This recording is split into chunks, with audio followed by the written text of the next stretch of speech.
उस पागल पत्नी से बचने के लिए जिसने मेरे साथ कई मिलियन डॉलर का अनुबंध साइन किया था।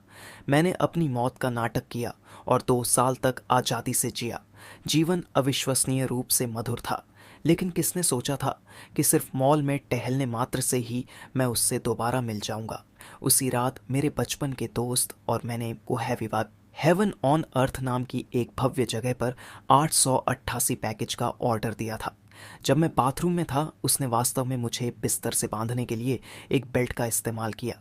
लियो रुआन ने दरवाज़ा धक्का देकर खोला और अंदर आई। उसकी आंखें पागलपन से भरी थीं। मेरा पति 2 साल पहले नहीं मरा था, है ना? पतिदेव, आपके पास पुनर्जन्म वाली ढाल रिजरेक्शन शील्ड है। पतिदेव, आप बहुत शरारती हैं। मुझे अगले आधे महीने के लिए फिर से अकेला छोड़ने की योजना बना रहे हैं। वह एक उन्मादी की तरह मुझसे चिपकी रही, लगातार मेरे साथ करती रही। मेरे गुर्दे व्यावहारिक रूप से जवाब दे रहे हैं। फिर भी वह पौष्टिक सूप का एक कटोरा लेकर आई और बोली, अच्छे बनो, इसे पियो और हम जारी रखेंगे। मेरा नाम हियांग है। 2 साल पहले मेरी एक दुर्घटना में मृत्यु हो गई थी। बेशक वह सिर्फ एक बहाना था। जो मरा था वह पुराना हियांग था, जिसे अनुबंध वाली पत्नी लियो रुआन के पास रहकर 5 साल का 10 मिलियन डॉलर का विवाह अनुबंध पूरा करना था। भगवान जानता है कि मैंने कैसे अपने दांत पीसकर उन 5 वर्षों को सहा। रुआन एक ऐसी महिला है जिसका नाम ही मेरी रीढ़ में सिहरन पैदा कर देता है। जैसे ही अनुबंध समाप्त हुआ, मैंने वह विशाल राशि ली जो मेरे शेष जीवन के लिए आराम से जीने के लिए पर्याप्त थी और बिना पीछे मुड़े भाग गया। अपनी मृत्यु का नाटक करना ही एकमात्र तरीका था जो मैं उससे पूरी तरह छुटकारा पाने के लिए सोच सकता था। पूरे 2 साल हो गए हैं। इन 2 वर्षों में जियांगशी में मेरा जीवन पूरी तरह से स्वतंत्र और आसान रहा है। मेरे बैंक खाते में करोड़ों की राशि है। दैनिक ब्याज ही मेरे लिए मौज मस्ती करने के लिए पर्याप्त है। मैं इसे पूरा खर्च भी नहीं कर सकता। मैंने अपने इकलौते जीवित रिश्तेदार, अपनी बहन हिशू और अपनी प्यारी छोटी भतीजी बिंग बिंग को हमारे गृहनगर से जियांगशी ले आया। मैंने सीधे सबसे अच्छे स्कूल जिले में एक घर खरीदा। भले ही बिंग बिंग ने अभी किंडरगार्टन शुरू किया है, वहाँ मेरा बचपन का दोस्त चेंजी भी है, जो तब से मेरा पक्का भाई है जब हम छोटे बच्चे थे और फटे हुए पायजामे साझा करते थे। मैं पैसों का प्रभारी हूँ और वह व्यवसाय का। साथ मिलकर हमने जियांगशी के कई जिलों में एक्सप्रेस डिलीवरी पॉइंट का अनुबंध लिया। हम आमतौर पर बिना काम किए मालिक, हैंड्स ऑफ बॉसेस के रूप में कार्य करते हैं। हमारा दैनिक काम संक्षेप में रिपोर्ट की जांच करना है, फिर वापस लेटना और पैसा गिनना है। चेंजी के शब्दों में, शियाओ चांग, तुम अब मेरे जीवन के बेंचमार्क हो, धन के जीवित देवता। उस रात चेंजी और मैं गली के प्रवेश द्वार पर एक सड़क किनारे स्टॉल पर बारबेक्यू खा रहे थे। वह अपने मुंह में एक सीख अस्पष्ट बातें कर रहा था। तुम एक चतुर खिलाड़ी हो शियाओ चांग। मुझे वास्तव में लगा था कि तुम उस समय फंस गए थे जब तुम लियो रुआन जैसी सुंदर आइस क्वीन का सामना कर रहे थे। तुम 5 साल तक उसके समर्पित अंगरक्षक बने रहने में कामयाब रहे, उसकी हर जरूरत को पूरा किया। उसने बियर का एक बड़ा घूंट लिया और एक जोरदार डकार ली। पता चला कि तुम बस एक अमीर महिला से चिपक गए और 5 साल का अंडरकवर नाटक किया, फिर कैश समेटा और भाग गए। मुझे लगा कि तुम ईमानदारी से पालतू कुत्ता बनने की कोशिश कर रहे थे। मुझे लगा कि तुम पूरी तरह से अपनी रीढ़ खो चुके हो और सिर्फ एक चमचे बन गए हो। चैनजी ने मेरी पीठ पर इतनी जोर से मारा कि उसने लगभग उस किडनी सीख को मेरे मुंह से बाहर निकाल दिया जिसे मैंने अभी चबाया था। लो भाई, मुझे पता था कि मेरा भाई जिसके साथ मैं खेल कर बड्ढा हुआ हूँ, वह इतना रीढ़ विहीन नहीं हो सकता। मैंने ठंडी बियर की एक चुस्की ली और केवल कड़वाहट से मुस्कुरा सका और अपना सिर हिला दिया। पालतू कुत्ता, चमचा, क्या तुम्हें लगता है कि मैंने इसका आनंद लिया? केवल मैं ही जानता हूं कि वे 5 साल कैसे थे। वह महिला लियो रुआन वास्तव में शब्दों से परे है। वैसे भी मुझे पैसा मिल गया और मैं आज़ाद हूं। चलो किसी और चीज़ के बारे में बात नहीं करते। यही वह जीवन है जो मैं अब वास्तव में चाहता हूँ। घर वापस मेरी बहन ही शू ने पहले से ही मेज़ पर गर्मा गर्म खाना लगा दिया था। शियाओ चांग वापस आ गया है, जल्दी करो और हाथ धो लो। रात का खाना तैयार है। आज मैंने तुम्हारी पसंदीदा ब्रेस्ट पोर्क रिब्स बनाई हैं। चाचा, मेरी छोटी भतीजी बिंग बिंग एक छोटे तोप के गोले की तरह दौड़ी आई और तुरंत मेरी जांघ पकड़ ली। मैं हंसा, उसे गोद में उठाया और उसके गोल मटोल गाल पर एक किस किस किया। क्या तुम आज किंडरगार्टन में एक अच्छी बच्ची थी? बिंग बिंग तो सबसे अच्छी है। मेरे माता पिता का निधन तब हो गया था जब मैं बहुत छोटा था। मेरी बहन ही शू ने मुझे अकेले पाला और विश्वविद्यालय तक मेरा साथ दिया। वह मेरे लिए माँ जैसी है। बाद में मेरी बहन ने गलत व्यक्ति से शादी कर ली और बिंग बिंग को जन्म देने के कुछ ही समय बाद उसका तलाक हो गया। इसके कारण उसका स्वास्थ्य भी खराब हो गया। मैं उन दोनों को जियांगशी लाया ताकि वे एक अच्छा जीवन जी सकें। यह पारिवारिक बंधन ही है जिसे हियांग सबसे अधिक महत्व देता है और किसी को भी इसे नष्ट करने की कोशिश नहीं करनी चाहिए। रात के खाने की मेज पर बिंग बिंग ने अपनी चॉपस्टिक चबाई और अपनी बड़ी पलकें झपकाते हुए मुझे देखा। चाचा, क्या आपकी पूर्व पत्नी बहुत बहुत भयंकर थी? क्या इसीलिए आप मरने का नाटक करके चुपके से भाग गए? मेरी बहन ने धीरे से बिंग बिंग का छोटा हाथ थपथपाया। बिंग बिंग, बकवास मत करो। मैंने प्यार से उसकी नाक छुटकी और मुस्कुराहट के साथ उसे मनाया। बच्चे क्या जानते हैं, चाचा दुनिया बचाने गए थे और महान शैतान राजा को हरा दिया। मैं अभी वापस आया हूँ। बिंग बिंग को समझ आया भी और नहीं भी, बस सिर हिलाया। ओह चाचा, एक महान नायक है। उसके मासूम मुस्कुराते चेहरे को देखकर मेरा दिल गर्म हो गया। लेकिन किसी कारण से, भले ही मेरा वर्तमान जीवन एक सपने जैसा लगता है, एक अस्पष्ट अवर्णनीय बेचैनी हमेशा मेरे अंदर गहरी छिपी रहती है, खासकर लियो रुआन का नाम। ये मेरी हड्डियों में उकेरे गए श्राप जैसा महसूस होता है। मैंने अपना सिर हिलाया, उस अप्रिय भावना को दूर करने की पूरी कोशिश की। असंभव। वह मुझे कैसे ढूंढ सकती है? जियांगशी बहुत बड़ा है और मैंने अपनी पहचान बदल ली है। शाम को मैं बिंग बिंग को अपार्टमेंट के नीचे पार्क में स्लाइड पर खेलने के लिए ले गया। सूर्यास्त की चमक ने उसके खुश चेहरे को रोशन कर दिया और उसकी हंसी चांदी की घंटियों जैसी स्पष्ट थी। उसे देखकर मुझे शांति महसूस हुई। ऐसा जीवन बस स्वर्ग है। सप्ताहांत में मौसम असाधारण रूप से अच्छा था। मैं अपनी खरीदी हुई एसयूवी चलाते हुए गुनगुना रहा था, अपनी कीमती भतीजी बिंग बिंग को लेकर जियांगशी के सबसे बड़े शॉपिंग सेंटर जा रहा था। चाचा, मुझे वह और वह चाहिए। छोटी लड़की अपनी सुरक्षा सीट पर बैठी थी और अपनी छोटी हथेली से खिड़की के बाहर रंगीन बिलबोर्ड की ओर इशारा कर रही थी। उसके लिए खरीदो, सब कुछ खरीदना होगा। खिलौने वाले हिस्से में नवीनतम बारबी डॉल गिफ्ट सेट लिया गया। स्नैक एरिया में हमने आयातित चॉकलेट, फ्रूट कैंडी और पफ्ड स्नैक्स खरीदे जो उसे पसंद है। बच्चों के कपड़ों के क्षेत्र में हमने कुछ राजकुमारी पोशाकें और खेल के कपड़े लिए। बिंग बिंग ने लूट का एक बड़ा ढेर पकड़ रखा था। थैंक यू चाचा, आप दुनिया में सबसे अच्छे हैं। मैं मुस्कुराया और उसकी छोटी नाक को चुटकी ली। यही वास्तव में जीने जैसा महसूस होता है, आरामदायक, स्वतंत्र और मेरे प्रिय परिवार के साथ। हम महंगी घड़ियों को बेचने वाले एक शानदार ढंग से सजाए गए स्टोर के पास से गुजरे। मेरा ज्यादा देखने का इरादा नहीं था। मैं लियोरुआन के साथ पहले भी कई बार खरीदारी कर चुका था और थक गया था, लेकिन मेरी नज़र काउंटर के सामने एक पीछे के दृश्य पर पड़ी।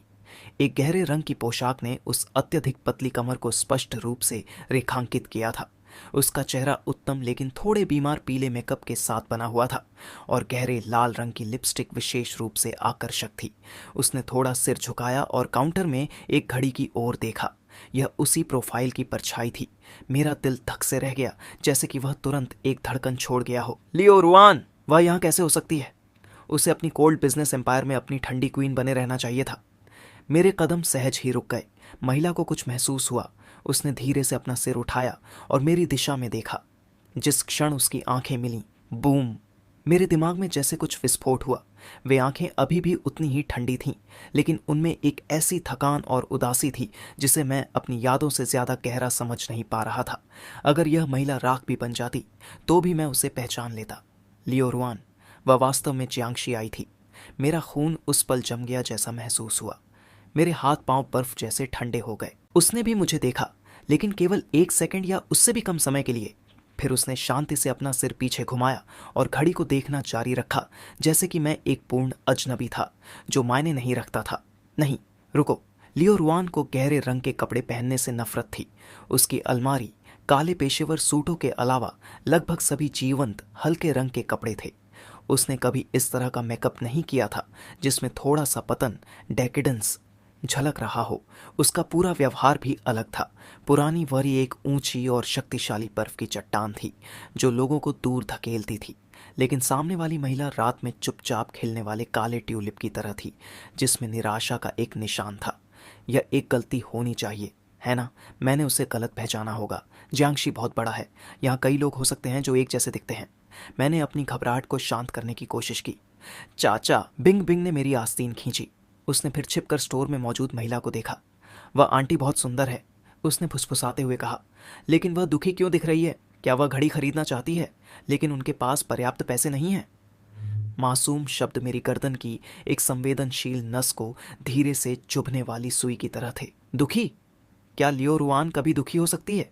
क्या वह हमेशा इतनी शांत नहीं रहती थी जैसे सब कुछ उसके नियंत्रण में हो? बिंग बिंग ने गलत देखा। वह आंटी बहुत खुश है। मैंने एक मजबूर मुस्कान दी और उसका हाथ खींच लिया। चलो खिलौने देखते हैं। चाचा तुम्हारे लिए रिमोट कंट्रोल कार खरीदेंगे। मैं व्यावहारिक रूप से मॉल से भाग गया, लेकिन मेरा दिल एक अनदेखे हाथ से कसकर जकड़ा हुआ था। वह अपनेपन की भावना मेरी हड्डियों तक में समाई हुई थी। गलत नहीं हो सकती थी। अगर वह वास्तव में वही थी तो वह जांगशी क्यों आई? क्या वह बस यहां से गुजर रही थी या? मैंने मॉल से निकलने तक किसी तरह बर्दाश्त किया। घर वापस मेरा दिमाग अभी भी उसी आकृति पर अटका हुआ था। जितना मैंने इसके बारे में सोचा उतना ही गलत लगा। इसे भूल जाओ, मेरा जीवन अब बहुत अच्छा है। मैं खुद को परेशानी में क्यों डालूं? मैंने अभी नहाना खत्म किया था और सोफे पर शॉर्ट वीडियो देखने के लिए तैयार था कि मेरे दोस्त चेंजी का फोन आया। शियाओ चांग, बाहर चलना है। पुरानी जगह, हेवन ऑन अर्थ। चलो रिलैक्स करते हैं। मेरी तरफ से दावत। Heaven on earth? मैं एक पल के लिए झिझका। हम पिछले 2 सालों में वहां काफी बार गए थे। वह डीला होने, लूसन अप के लिए अच्छी जगह थी। दिन की वह संदिग्ध भावना पूरी तरह से खत्म नहीं हुई थी। शायद जगह बदलने से मुझे मदद मिले। ठीक है, मैं अभी पहुंचता हूं। ये हुई ना बात? जल्दी आओ, मैं नीचे पहुंच गया हूं। मैंने एक जैकेट पहनी, अपनी बहन को बताया और नीचे भागा। नीचे एक चमकीली लाल स्पोर्ट्स कार खड़ी थी। चलो शियाओ चांग, आज रात मैं तुम्हें वास्तव में दिखाऊंगा कि विलासिता भरा जीवन कैसा होता है। हम हेवन ऑन अर्थ पहुंचे। स्वर्ण प्रवेश द्वार पर सुंदर स्वागत करने वाली महिलाएं थीं। लॉबी मैनेजर ने मुस्कुराते हुए हमारा स्वागत किया। चैन भाई, हियांग भाई, बहुत समय हो गया, जल्दी अंदर आइए। चैन जी ने हाथ हिलाया। वही पुराना, मुझे 888 पैकेज और टेक्नीशियन 38 दे दो। उसने मेरी पीठ थपथपाई। शियाओ चांग, तुम्हारा? वही 888 और मेरी पुरानी दोस्त टेक्नीशियन 24। हमें हमारे निजी कमरों में ले जाया गया। मुलायम मसाज बेड पर लेटे हुए ज्यादा देर नहीं हुई थी कि टेक्नीशियन पानी का बेसिन लेकर आ गई। मेरे पैर गर्म पानी में भीगे हुए थे और टेक्नीशियन मध्यम बल के साथ मेरे कंधों और गर्दन को दबा रही थी। कमरे पास पास थे और दीवारों से चेंजी की शेखी पखारने वाली आवाज आ रही थी। मैं तुम्हें बता रहा हूं, मैंने एक और जिला हासिल कर लिया है। मैं हंसा। दिन की चिंताएं और घबराहट वास्तव में गर्म भाप और मालिश से धुलती हुई लग रही थी। मेरा मूड धीरे धीरे रिलैक्स हुआ। पुरुषों को इस तरह की डिकम्प्रेशन की जरूरत होती है। जैसे ही मैं आराम से सोने ही वाला था कि अचानक पेशाब लग गई और सारा मजा खराब हो गया। मैं उठकर बाथरूम जाने के लिए तैयार हुआ। टेक्नीशियन ने भी धीरे से साइड हटकर मुझे रास्ता दे दिया। डैम, ये जरूर उस स्लो कुक्ड सूप का आफ्टर इफेक्ट है जो मैंने आज रात घर पर पिया था। 24, मेरा वेट करना, मुझे रेस्ट रूम जाना है। मैं मसाज बेड से उठा और टेक्नीशियन को ग्रीट किया। चैन अजय, मैं टॉयलेट जा रहा हूं। मैंने अगले कमरे की तरफ चिल्लाया। जा जा, क्या तूने किडनी सप्लीमेंट्स कम पी लिए? चैन जे ने वापस चिल्लाकर कहा। मैं हंसते हुए उसे गाली दी, अपनी स्लीपर्स पहनी और प्राइवेट रूम से बाहर निकल गया। हेवन ऑन अर्थ का पब्लिक रेस्ट रूम भी लग्जरी से भरा हुआ था, साफ और टाइडी। अपना ब्लैडर खाली करने के बाद मैं सिंक की तरफ गया।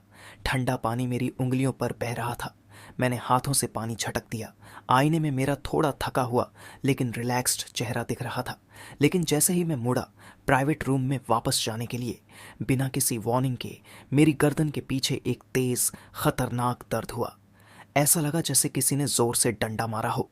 मेरी नज़र अंधेरी हो गई। मुझे चिल्लाने का भी मौका नहीं मिला और मेरा पूरा शरीर ढीला पड़ गया।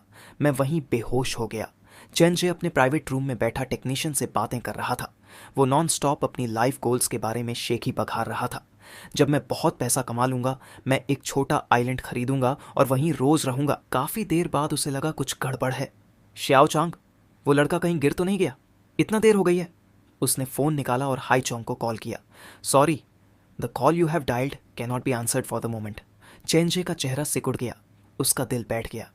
डैम, कुछ हो गया क्या? वो अचानक मसाज बेड से कूद पड़ा। बिना टेक्नीशियन को कुछ बताए स्लीपर्स में ही बाहर भाग गया। चिया चांग, हे चांग, वो कई बार चिल्लाया लेकिन कोई जवाब नहीं आया। रेस्टरूम खाली था। कॉरिडोर डरावनी तरह से शांत था।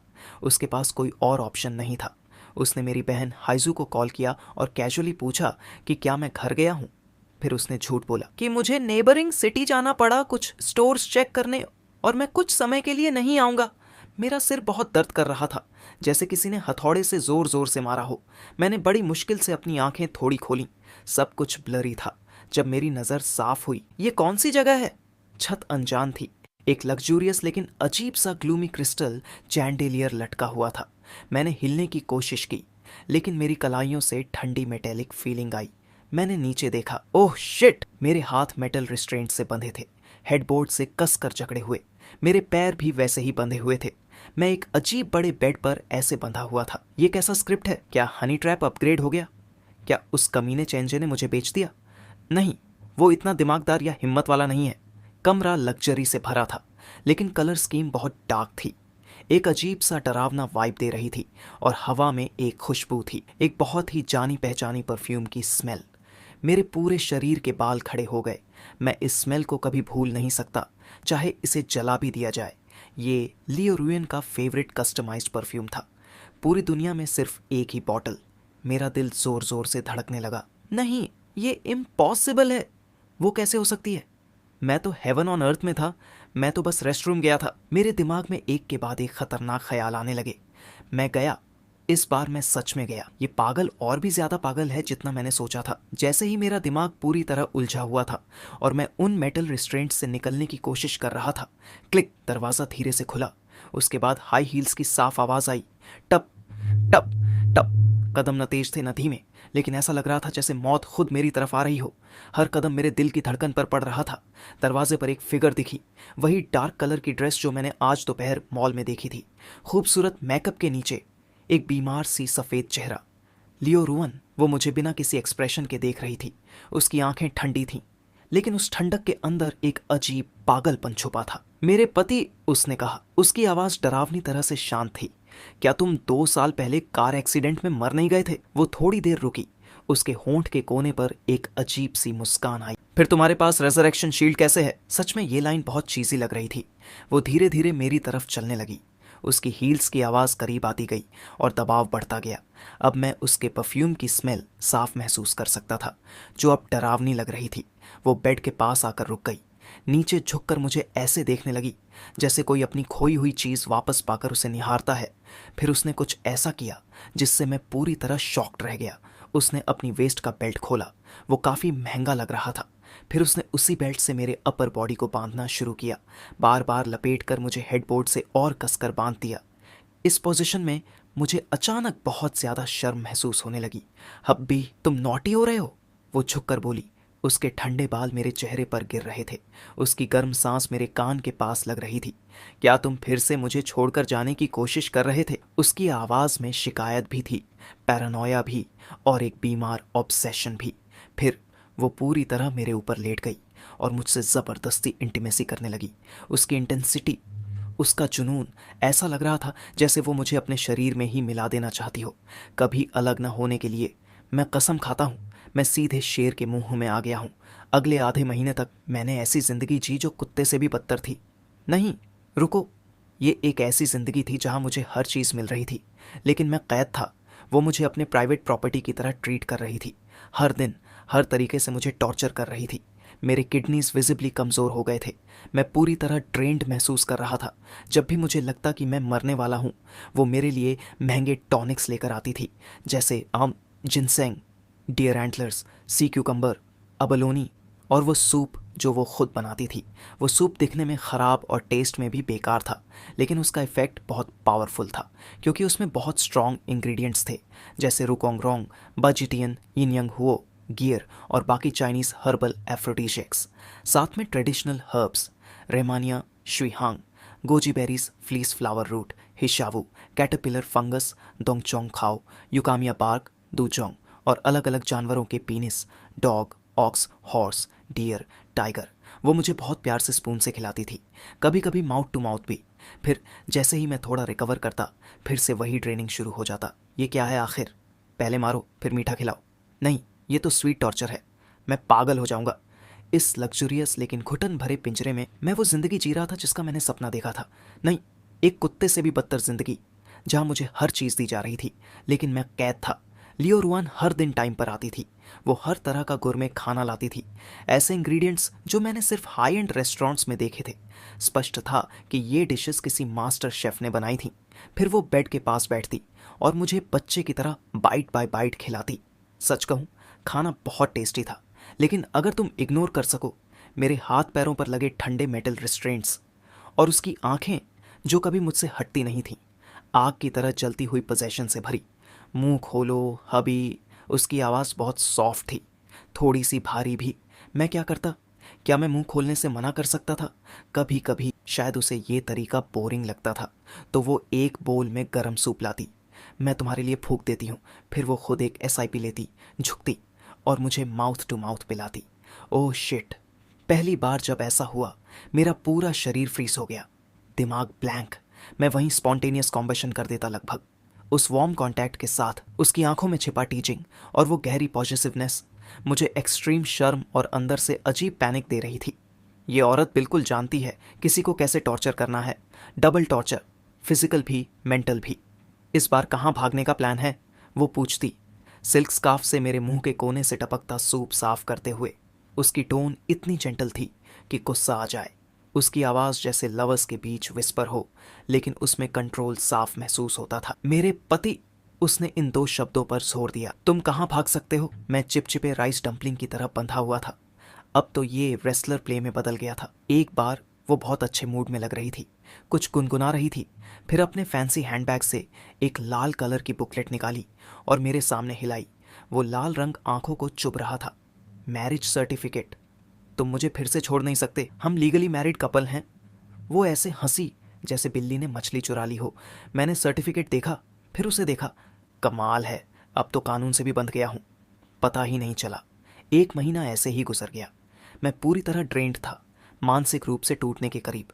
जब मुझे लगा कि वो मुझे या तो खेल खेल में मार देगी या खिला खिला कर, तभी लियो रुआन कमरे में आई। उसके हाथ में एक पतला सा पेपर था। उसका एक्सप्रेशन अजीब था, खुशी, घबराहट और कन्फ्यूजन। अब भी उसने पेपर मेरी तरफ बढ़ाया। उसकी आवाज़ हल्की कांप रही थी। मैं प्रेग्नेंट हूँ, जैसे आसमान से बिजली गिरी हो। मैं उस लैब रिपोर्ट पर पॉजिटिव मार्क को घूरता रह गया। मेरा दिमाग पूरी तरह क्रैश हो गया। प्रेग्नेंट? किसका? अरे और किसका होगा? मैं पिछले दिनों क्या कर रहा था? बस इसी बेड पर पागलों की तरह टॉर्चर हो रहा था। मैंने उसे देखा, वो अनजाने में अपने पेट को हाथ से ढक रही थी और मुझे ऐसा लगा जैसे थोड़ा सा उभार है, या शायद मुझे ही भ्रम हो रहा था। असल में कोई साफ उभार नहीं था, लेकिन मैं पूरी तरह हिल चुका था। वो प्रेग्नेंट थी और सबसे पहले उसने क्या किया, उसने मेरे हाथ और पैरों के रिस्ट्रेंट्स खोल दिए। अब तुम कमरे में फ्रीली मूव कर सकते हो, उसने फ्लैट टोन में कहा, जैसे ये कोई बड़ी बात ही नहीं, जैसे बच्चे के कारण माँ का दर्जा बढ़ जाता है। मेरे लिए मैं पहली बार थोड़ा आज़ाद हुआ, सिर्फ उसके पेट में पल रहे बच्चे की वजह से। लेकिन ये थोड़ी सी आज़ादी मायने रखती थी क्या? मैंने उसे देखा, फिर अपनी कलाइयों को जहाँ अब भी लाल निशान थे। ठीक है, वो मेरे बच्चे की माँ है। मैं चाहे कितना भी बुरा इंसान क्यों ना हूँ, क्या मैं अपनी पत्नी और बच्चे को छोड़ सकता हूँ? भले ही ये पत्नी थोड़ी ज़्यादा खतरनाक हो। अब भागना ऑप्शन नहीं था। मैंने फेट एक्सेप्ट कर लिया, मुझे उसके साथ चलना ही होगा। मैं गैर जिम्मेदार नहीं बन सकता। मेरे अंदर का खालीपन अभी भी ख़त्म नहीं हुआ था। मैंने उसकी तरफ देखा, उसके पेट में पल रहा बच्चा अब मेरा डेथ एग्जेम्पशन टोकन भी था और एक नया बंधन भी। मैंने बोलने की कोशिश की। मेरी आवाज़ 1 महीने में बहुत कम बोलने की वजह से भारी हो गई थी। तुम जियांशी क्यों आई? क्या तुम खास मुझे ढूंढने आई थी? मैंने पूछा, लेकिन मुझे खुद ज़्यादा उम्मीद नहीं थी। उसकी पागलपन को देखते हुए कोई कुत्ता भी नहीं मानेगा कि ये कोइंसिडेंस है। लियो रुआन मिरर के सामने खड़ी थी, अपने डार्क ड्रेस की सिलवटें ठीक कर रही थी। मेरी बात सुनकर उसके हाथ रुक गए। आईने में मैंने उसका चेहरा देखा। वो फिर से वही cold, high and mighty ice queen बन गई थी। जैसे अभी जो सब हुआ वो मेरी इमेजिनेशन था। हाई शहर का काम 1 साल पहले स्टेबलाइज हो गया था। वो मुड़ी, उसकी आवाज़ बिल्कुल फ्लैट थी, जैसे वो किसी और की कहानी बता रही हो। मुझे लगा उस शहर में बहुत हैवी मेमोरीज हैं। वो खिड़की के पास गई, बाहर जियांशी की चमक देखती हुई बोली, यहाँ सीनरी अच्छी है, हवा भी अच्छी है। मैं यहाँ रिलैक्स करने आई हूँ और इन्वेस्टमेंट एनवायरनमेंट देख रही हूँ। शायद यहीं सेटल हो जाऊँ। वो ऐसे बोल रही थी जैसे सब सच हो। अगर मैं अभी अभी उसके बेड से आज़ाद नहीं हुआ होता तो मैं सच में मान लेता। और मॉल वाला इंसिडेंट? मैंने फिर पूछा। तुमसे मॉल में मिलना एक एक्सीडेंट था। वो आखिर मेरी तरफ देखी, उसके होंठों पर एक अजीब सी मुस्कान थी। और फिर ये सब हुआ। उसने ऐसे कहा जैसे मुझे किडनैप करना, कैद करना, आधा मार देना सब बस एक एक्सीडेंट का लॉजिकल रिजल्ट हो। तुम्हारा पूरा खानदान। मैं अंदर ही अंदर गाली देता हूँ। वो अचानक फिर बदल गई, मेरे पास आई, हल्के से मेरी छाती पर उंगली से टैप किया। वही फेमिलियर पॉसेसिव ऑरा वापस आ गया। तुम अच्छे हस्बैंड नहीं हो। उसने सिर हल्का झुकाया। उसकी आंखों में जेलसी थी और गुस्सा भी। इतनी खूबसूरत वाइफ होने के बाद जो तुम्हारे फैमिली लाइन को आगे बढ़ा रही है, तुम हेवन ऑन अर्थ जाकर उन वाइल्ड औरतों के पास क्यों गए? उसने वाइल्ड विमेन पर जोर दिया, जैसे मैंने कोई बड़ा पाप किया हो। मैं कसम खाता हूँ, मैं और चेंजी बस फुट वॉश के लिए गए थे और उसके हिसाब से वो बन गया। वो जंगली औरतों की तलाश में था, और वो भी ऐसी जो सिडक्टिव हों। क्या फुट मसाज भी सिडक्टिव में आता है? मैं समझाना चाहता था कि चेंजी और मैं बस रिलैक्स करने गए थे। वो एकदम प्योर ग्रीन मसाज था, लेकिन उसने मुझे मौका ही नहीं दिया। उसके लाल होंठों ने तुरंत मेरे होंठों को बंद कर दिया। फिर एक और चक्कर आने जैसा एहसास हुआ, और एक ऐसा सीन जो बयान नहीं किया जा सकता। ऐसा लग रहा था जैसे वो इस तरीके से अपनी सारी नाराज़गी और पॉजिटिवनेस मुझ पर गहराई से छाप देना चाहती हो। उसके बाद मैं बिस्तर पर फैला हुआ पड़ा था, बिल्कुल कीचड़ के ढेर जैसा महसूस कर रहा था। मेरे किडनीज हल्के हल्के दर्द कर रहे थे। मैं उससे भी ज़्यादा थक चुका था जितना मैं कंस्ट्रक्शन साइट पर ईंटें उठाते समय होता था। ठीक है, मैं हाँफते हुए बोला, हाथ ऊपर उठाकर सरेंडर करते हुए। अब तुम मेरे बच्चे से प्रेग्नेंट हो। मैं वादा करता हूँ कि मैं भागूंगा नहीं। क्या ये काफ़ी नहीं है तुम्हें शांत करने के लिए? अगर मैं फिर भागा तो मुझे सच में डर था कि वो मुझे दुनिया के आखिरी कोने तक पीछा करके और भी अजीब तरीके से सजा देगी। मैं हार मानता हूँ।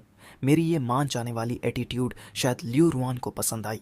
वो जीत की मुस्कान के साथ मुस्कुराई और धीरे से अपने अभी तक फ्लैट पेट को सहलाने लगी। मैंने गहरी सांस ली और सोचा, शायद ये ही मौका है मेरे लिए थोड़ा कंट्रोल लेने का। मुझे तुम्हें किसी से मिलवाना है। वो मेरे लिए बहुत इंपॉर्टेंट है। वो मेरे रिलेटिव्स हैं, मेरा असली परिवार। लारुआन के चेहरे की मुस्कान हल्की पड़ गई। उसकी आंखों में तुरंत शक और सतर्कता आ गई। उसने भौं उठाई। वही ठंडा और ऊंचा एटीट्यूड वापस आ गया। कैसे रिलेटिव्स? ठीक है। उसने सिर हिलाया। उसकी आंखों में हल्की सी शरारत थी और थोड़ी सी छुपी हुई नर्वसनेस भी। मैं देखना चाहती हूँ। गाड़ी चल रही थी और लुआन पैसेंजर सीट पर बैठी थी। उसकी नज़रें कभी कभी मेरी तरफ आ जाती थीं, पूरी तरह जांचती हुई। हम किससे मिलने जा रहे हैं? आखिरकार उसने पूछा। उसकी आवाज़ पहले जैसी ही थी, बिल्कुल इमोशनलेस। मेरी ज़िंदगी का सबसे इम्पॉर्टेंट इंसान, मैंने जवाब दिया। मैं ज़्यादा समझाना नहीं चाहता था, क्योंकि अगर मैं बताता भी तो शायद वो अभी विश्वास नहीं करती। जब हम मेरी बहन के अपार्टमेंट कॉम्प्लेक्स के नीचे पहुंचे, मैंने गहरी सांस ली। ऐसा लग रहा था जैसे मैं फांसी पर चढ़ने जा रहा हूँ। मेरे रिजरेक्शन के बाद ये पहली बार था जब मैं उसे अपने इकलौते परिवार से मिलवा रहा था, मेरी बहन और मेरी प्यारी छोटी भांजी। मुझे बिल्कुल अंदाज़ा नहीं था कि ये पागल औरत लियो रुअन क्या तमाशा खड़ा करेगी, लेकिन जो होना है वो होगा। मैंने दरवाज़ा खटखटाया। अंदर से बिंग बिंग की साफ और प्यारी आवाज़ आई। कौन है? दरवाज़ा खुला। मेरी बहन दरवाजे पर खड़ी थी, बिंग बिंग का छोटा हाथ पकड़े हुए। लिविंग रूम में अभी भी कार्टून्स की आवाज़ चल रही थी। अंकल, आप आखिरकार आ गए। जैसे ही बिंग बिंग ने मुझे देखा, वो तुरंत बहन का हाथ छोड़कर कैनन बॉल की तरह दौड़ी और मेरे पैर से लिपट गई। अरे मेरी प्यारी बच्ची! मैं हंसते हुए झुका और उसे उठा लिया। उसी समय अचानक मेरे पीछे से एक तीखी कान फाड़ देने वाली चीख गूंजी। मेरा शरीर सख्त हो गया, दिल बैठ गया। मैं गया काम से। लियो रुआन मेरे पीछे खड़ी थी। उसका चेहरा सफ़ेद नहीं था, बल्कि अजीब लाल और बीमार सा लग रहा था। उसकी खूबसूरत आंखें अब पागल गुस्से से भरी हुई थीं। वो घूर रही थी मेरी बहन को और उसके पास खड़ी बिंग बिंग को। खासकर जब बिंग बिंग ने मुझे अंकल कहा, वो जैसे चिंगारी बन गया। तुमने बाहर एक औरत रखी हुई है, उसने मेरी बहन की तरफ उंगली दिखाते हुए कहा। उसकी आवाज़ कांप रही थी। और तुम्हारी इतनी बड़ी बेटी भी है। उसकी नज़र बिंग बिंग पर गई, जो डर के मारे मेरी बहन के पीछे छिप रही थी। और तुम इन्हें यहाँ मेरे सामने दिखाने की हिम्मत कर रहे हो। हे भगवान, इस औरत का दिमाग किस चीज़ से बना है? सीमेंट? मेरी बहन भी इस अचानक हुए हंगामे से पूरी तरह डर गई। उसने तुरंत बिंग बिंग को पीछे कर लिया। आप कौन? मैं इसकी पत्नी हूँ, लियो रुआन चीखी, मेरी बहन की बात काटते हुए। और फिर वो पागल की तरह उन दोनों की तरफ दौड़ी। तुम दोनों को मार दूंगी। वो बिंग बिंग को पकड़ने के लिए हाथ बढ़ाती है। मेरी बहन डर के मारे पीछे हटती है, बिंग बिंग को कसकर पकड़ते हुए। बिंग बिंग जोर जोर से रोने लगती है। नहीं रुअन, रुक जाओ। मेरी तो जान ही निकल गई। मैंने कुछ नहीं सोचा, सीधे आगे बढ़ा और पीछे से उसे कसकर पकड़ लिया। तुम पागल हो गई हो क्या? वो मेरे हाथों में छटपटाने लगी। उसकी ताकत चौंकाने वाली थी। वो लगातार चिल्ला रही थी, मुझे छोड़ो ही चांग, तुम झूठे हो, तुमने मुझे धोखा दिया, मैं इन्हें मार दूंगी, तुम्हें भी मार दूंगी। पूरा सीन बेकाबू हो चुका था। पूरा माहौल एकदम केओस बन गया था। मेरी बहन बिंग बिंग को कसकर पकड़े हुए थी, जो जोर जोर से रो रही थी। वो डर के मारे मुझे और उस पागल औरत को देख रही थी। श्याओ चांग, ये सब क्या हो रहा है? मेरी बहन की आवाज़ कांप रही थी। सच कहूं तो मैं खुद भी जानना चाहता था कि आखिर चल क्या रहा है। शांत हो जाओ। मैंने अपनी पूरी ताकत लगाई और लियो रुअन को खींचकर साइड में ले गया, लगभग उसे एक कोने में घसीटते हुए। वो अभी भी छटपटा रही थी। उसकी आंखें लाल थीं, जैसे कोई पागल शेरनी। अब मुझसे और सहा नहीं गया। मैंने आवाज़ धीमी की, लेकिन गुस्से में उस पर चिल्लाया, ध्यान से देखो, वो मेरी अपनी बहन है। उसने मुझे बचपन से पाला है। वो मेरे लिए माँ जैसी है। कौन सी बेटी? वो मेरी भांजी है, मेरी बहन की बेटी, मेरी अपनी भांजी। मेरी ये बात सुनकर जैसे उसका दिमाग झटका खा गया। उसकी सारी हरकतें अचानक रुक गईं। वो एकदम फ्रीज हो गई। वो मुझे अविश्वास से घूरने लगी। फिर उसने तेजी से सिर घुमाया और मेरी बहन को देखा, जो अभी भी रोती हुई बिंग बिंग को पकड़े हुए थी। उसके चेहरे का एक्सप्रेशन बदलता गया। पहले गुस्सा, फिर शॉक, फिर कंफ्यूजन और आखिर में घबराहट। उसका मुंह थोड़ा खुला था। वो कुछ कहना चाहती थी, लेकिन एक शब्द भी नहीं निकल पाया। उसे आखिरकार समझ आ गया, उसने बहुत बड़ी और बेवकूफ़ी भरी गलती कर दी है। चारों तरफ सन्नाटा छा गया। बस बिंग बिंग की रोने की आवाज़ आ रही थी। मेरी अपनी भांजी। ये शब्द जैसे बर्फ का पानी बनकर लियो रुअन के गुस्से पर गिर गए। वो वहीं खड़ी रह गई, आंखें बड़ी बड़ी, कभी मुझे देखती, फिर मेरी बहन को। तुम्हारी अपनी बहन? उसकी आवाज़ कांप रही थी। उसके चेहरे का सारा रंग उड़ चुका था। अब वो पहले से भी ज्यादा फीकी लग रही थी। उसे अब जाकर अपनी गलती की बेवकूफ़ी समझ आई। मेरी बहन भी इस अचानक बदलाव से हैरान थी। वो अभी भी बिंग बिंग को पकड़े हुए थी और पूरी सावधानी से उसे देख रही थी। और फिर अगले ही पल लियो रुआन ने कुछ ऐसा किया कि मेरी आंखें फट गईं। वो अचानक मुड़ी और मेरी बहन के सामने पूरे 90 डिग्री झुककर गहरी माफ़ी मांग ली। सिस्टर, मुझे माफ़ कर दीजिए, वो ज़ोर से बोली। उसकी आवाज़ में आंसू थे और थोड़ा सा चापलूसी वाला टोन भी। मैंने गलत समझ लिया, मैं इंसान नहीं हूँ। मेरी आंखें होते हुए भी मैंने सच नहीं देखा। मुझे मर जाना चाहिए। मैं पूरी तरह स्पीचलेस हो गया। मेरी बहन भी शॉक में थी, यहाँ तक कि बिंग बिंग भी एक पल के लिए रोना भूल गई। उसका मूड बदलने की स्पीड सिचुआन ओपरा के मास्क चेंजिंग से भी तेज थी। माफ़ी मांगने के बाद वो सीधी खड़ी हुई। फिर उसकी नज़र बिंग बिंग पर गई, जो अभी भी मेरी बहन की गोद में धीरे धीरे रो रही थी। अचानक लियो रुआन के चेहरे पर एक प्यारी सी मुस्कान आ गई। वो धीरे धीरे झुककर उसके पास आने लगी। रो मत स्वीटी। आंटी, आंटी का ऐसा मतलब नहीं था। आंटी तुमसे माफ़ी मांगती है, ठीक है? उसने हाथ बढ़ाकर बिंग बिंग के सिर को छूने की कोशिश की, लेकिन बिंग बिंग और भी डर गई। वो तुरंत मेरी बहन से और चिपक गई, सिर जोर जोर से हिलाने लगी और भी जोर से रोने लगी। बुरी आंटी, मामा, बुरी आंटी। लियो रुआन का हाथ हवा में ही रुक गया। उसकी मुस्कान जम गई। वो थोड़ी असहाय लग रही थी। उसके माथे पर पसीना आ गया था। घबराहट साफ दिख रही थी। वो मेरी तरफ देखने लगी, जैसे कोई छोड़ा हुआ पिल्ला अपने मालिक से मदद मांगता है। श्याओ चांग। उसकी आवाज़ में घबराहट थी, जो शायद उसे खुद भी महसूस नहीं हुई। अब मैं क्या करता? मैं खुद भी फंसा हुआ था। बिंग बिंग, गुड गर्ल, डर मत। ये अंकल की फ्रेंड है। मैंने बहुत बेकार तरीके से समझाने की कोशिश की। लियो रुअन की आंखें इधर उधर घूमी, जैसे उसे कोई आइडिया आया हो। वो अचानक खड़ी हुई और अपने महंगे हैंडबैग से एक काला शाइनी कार्ड निकाल लिया। सिस्टर, बिंग बिंग, मुझे माफ़ कर दीजिए, सच में माफ़ कर दीजिए, मुझे नहीं पता था। उसने वो कार्ड मेरी बहन के हाथ में ठूंस दिया। देखिए, आपको जो चाहिए, जो पसंद है, सब खरीद लीजिए, सब मेरी तरफ से। इसे मेरी कॉम्पेंसेशन समझिए। मेरी बहन घबरा गई। ना नहीं, ये सही नहीं है, हमें कुछ नहीं चाहिए। चाहिए, आपको ज़रूर चाहिए। लियो रुअन जिद करने लगी। बिंग बिंग, तुम्हें क्या पसंद है? बार्बी डॉल्स, लेगो, डिज्नी प्रिंसेस ड्रेसेस, आंटी सब खरीद देगी। सिस्टर, आपको कौन सा बैग पसंद है, कौन सा ज्वेलरी, मैं सब घर भिजवा दूंगी। वो ऐसे बिहेव कर रही थी जैसे उसने लॉटरी जीत ली हो और सब कुछ लुटाने को तैयार हो। मैंने माथा पकड़ लिया। इस औरत का प्रॉब्लम सॉल्व करने का तरीका हमेशा इतना सीधा और अजीब क्यों होता है? मेरी बहन समझदार थी। उसने लियो रुअन का एटीट्यूड देखा। उसका अपने पेट को प्रोटेक्ट करना देखा और मेरी थोड़ी एक्सप्लेनेशन से वो सिचुएशन समझ गई। उसका गुस्सा थोड़ा शांत हो गया, लेकिन वो मुझे और लियो रुआन को देख रही थी, पूरी तरह परेशान होकर। चैंग, मेरी बहन धीरे से बोली, ये सब क्या हो रहा है? मैं क्या बोलता?